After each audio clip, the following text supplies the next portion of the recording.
Buenas, solo este resumen de SmackDown del 14 de octubre del 2022, donde comenzamos el episodio directamente con caos en el estacionamiento con una camioneta que chocó a otra, y mientras la cámara avanzaba vimos a Scarlett y Karrion Kross lastimados, mientras en el fondo productores y árbitros intentaban detener a Drew McIntyre, quien sin importarle quién se metiera fue a atacar a Kross contra su camioneta y lo hizo hasta que estuvo a punto de reventarle la puerta en la cabeza, donde lograron justo contenerlo y llevárselo para así abrir el show después con Xavier Woods hablando de que van a volver a ser campeones en pareja junto a Kofi, mientras tras llegar al ring vimos en detrás de escena a Sami Zayn con Solo Sikoa y Jey Uso, quienes hablaron de la ausencia de Jimmy esta noche, y luego Sami le pidió a Jey que no se repitiera lo de Raw, tras lo que sonó el teléfono y era el jefe tribal que habló con el canadiense, que luego de remarcar las fallas de Jey Uso le pasó el teléfono a este, y Jey quiso echarle la culpa de la derrota solo a Sami, aunque Roman lo frenó y le recordó que él es el jefe tribal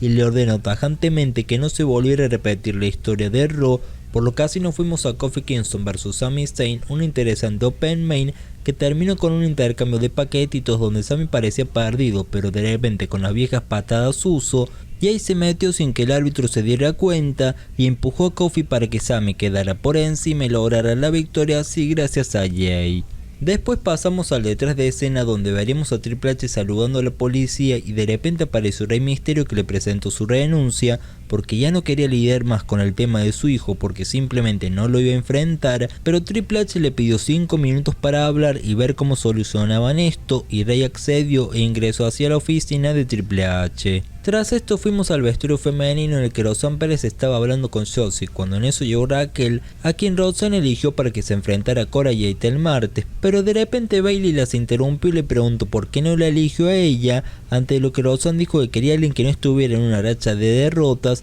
lo que la enojó, y tras burlarse de su estatura Bayley la retó a ella, a Shotzi y a Raquel a una lucha esta misma noche. A continuación, Braun Strowman destruyó dos Jovers ante la atenta mirada de Omos y MVP que se aparecieron entre el público, y tras el encuentro MVP felicitó por el triunfo a Strowman, pero le dijo que no se comparaba con Omos, ante lo que Strowman respondió que él ni se compara con su bestialidad. Tras esto volvimos a los vestuarios donde Sami habló de su victoria por sí solo, ante lo que Jey se quejó de que la victoria fue por él, y en eso le preguntó a su hermano Sikoa qué es lo que había visto, y este respondió que solamente había visto a Sami realizando su trabajo, dejando sin palabras hacia Jey, mientras Sami terminó felicitándolo y aupándolo a Sikoa para que ganara la Fatal 4 esta noche.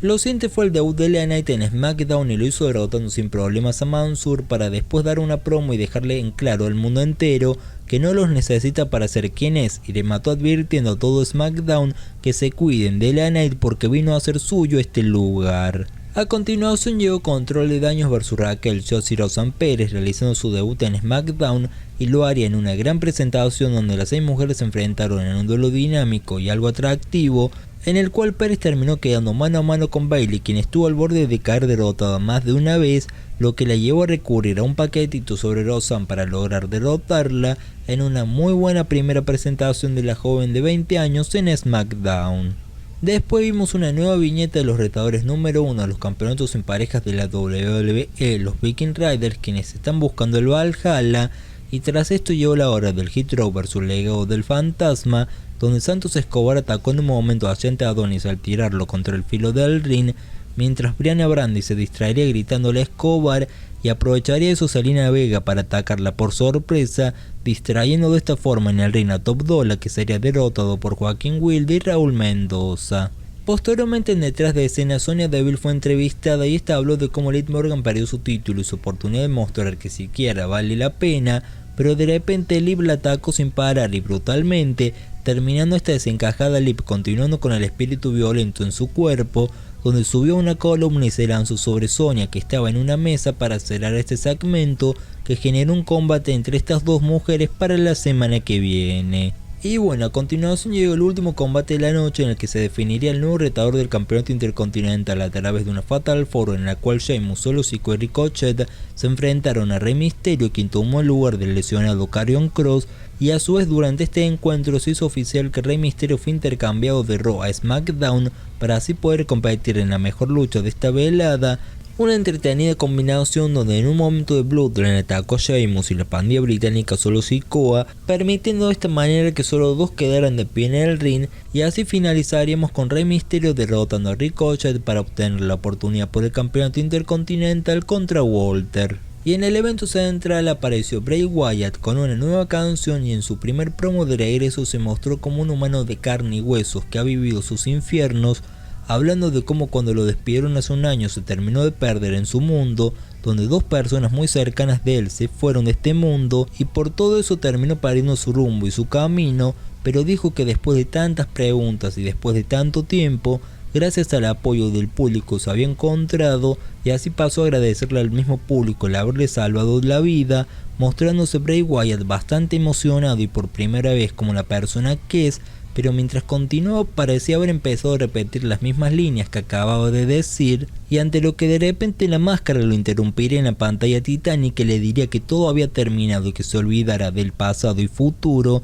y cerraría prometiéndole a Wyatt que pronto sabrá con quién se había metido, finalizando de esta forma el programa con el logo de la luciérnaga. En resumen, fue un SmackDown interesante a medias porque tuvo varios puntos a destacar, pero a la vez hubo cierto relleno, diría que necesario para explayar o presentar a algunos personajes o historias que, pese a esa necesidad de que estuvieran, no le jugaron tan a favor al show, como las luchas del Hit Row y el legado, LA Knight y Mansur y la de Braun Strowman. Lo que sí estuvieron en esos tres segmentos bien fue que las dos primeras victorias significaran para entablar al legado del fantasma y a LA Knight como amenazas dentro de SmackDown, mientras que en el caso de Strowman por lo menos ya hay una mira hacia una rivalidad real para él. A su vez, con el resto del contenido creo que estuvo entre bueno y entretenido, habiendo un buen open main con Jey Uso haciendo al fin lo que le pedía su jefe tribal. Luego tuvimos una lucha femenina que dejó una más que respetable y prácticamente destacado debut de Roxanne Pérez en el roster principal, y en el main event luchístico hubo una Fatal 4 que atrapó junto a un resultado inesperado al iniciar el show, que puede gustar o no dependiendo de cada uno, aunque lo cierto aquí es que la llegada a SmackDown de Rey siento que es beneficiosa para poder tomar la actitud que necesita de camino a WrestleMania antes de reencontrarse con su hijo y hacer lo que no se ha atrevido a hacer hasta el momento. Por otra parte, el inicio de Cross y Drew fue un giro interesante para mantener viva esa historia y darle un toque que si lo llevan al ring y lo alejan de otro strap match, tal vez puede llegar a verse al fin el verdadero potencial de ese cruce, y por anteúltimo la actitud rabiosa de Liv es lo que debió ser hace mucho tiempo, y ojalá que ahora sí la sepan llevar porque es por ese lado que puede mantenerse viva después de perder su título. Y con respecto a Bray Wyatt, el segmento se sintió emocionante, pero también un poco decepcionante porque el tiempo ya se veía venir que iba a ser cortado el mismo segmento, y la forma en que lo hizo pues dejó en claro que Bray volverá a tener una guerra interna que veremos para dónde dispara y qué traerá con ella, siendo así en definitiva un SmackDown que está bien, tuvo puntos mejores que otros, pero mantuvo en líneas generales la estabilidad que ha venido mostrando en las últimas 2 semanas. Y bueno, me gustaría saber qué les pareció a ustedes este SmackDown del 14 de octubre del 2022.